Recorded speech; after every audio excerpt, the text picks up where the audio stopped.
এলাকাবাসী কর্তৃক আয়োজিত আজকে চূড়ান্ত খেলার আজকের অনুষ্ঠানের আমন্ত্রিত প্রিয় অতিথিবৃন্দ, মাঠ ভর্তি উঠছে পড়া নারী পুরুষ দর্শকবৃন্দ, সুধীমণি আসসালামু আলাইকুম, আদাব।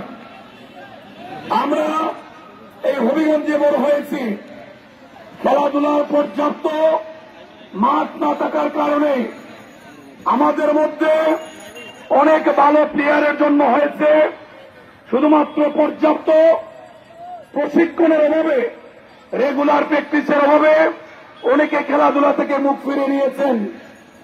আজকে যশোরাবদা একাদশ এবং যশোরাবদা ইউনিক একাদশ যে নৈপুণ্য দেখিয়েছে, আমি বিশ্বাস করি এই মাঠে যারা উপস্থিত হয়েছেন সকলেই তৃপ্তি পেয়েছেন।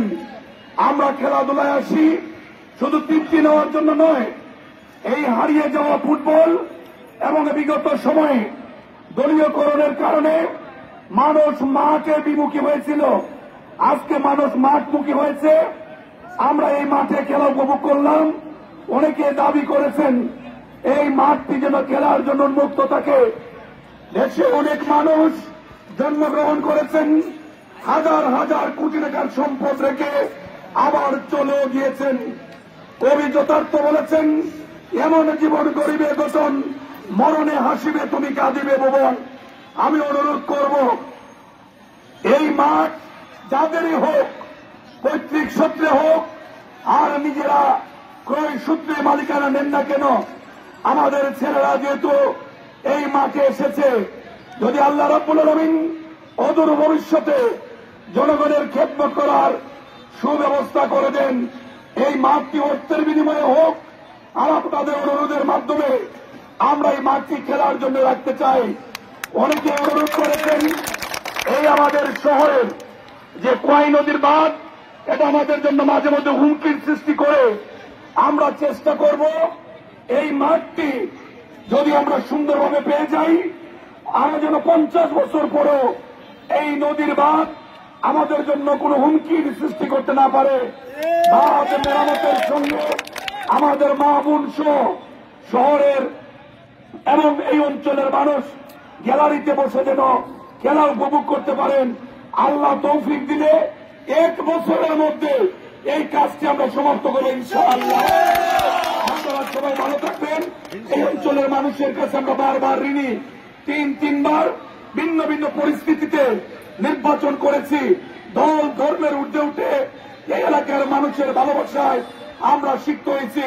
পার্লামেন্ট ইলেকশন করেছি, শত বাধার পরেও একই রেজাল্ট আমরা পেয়েছি।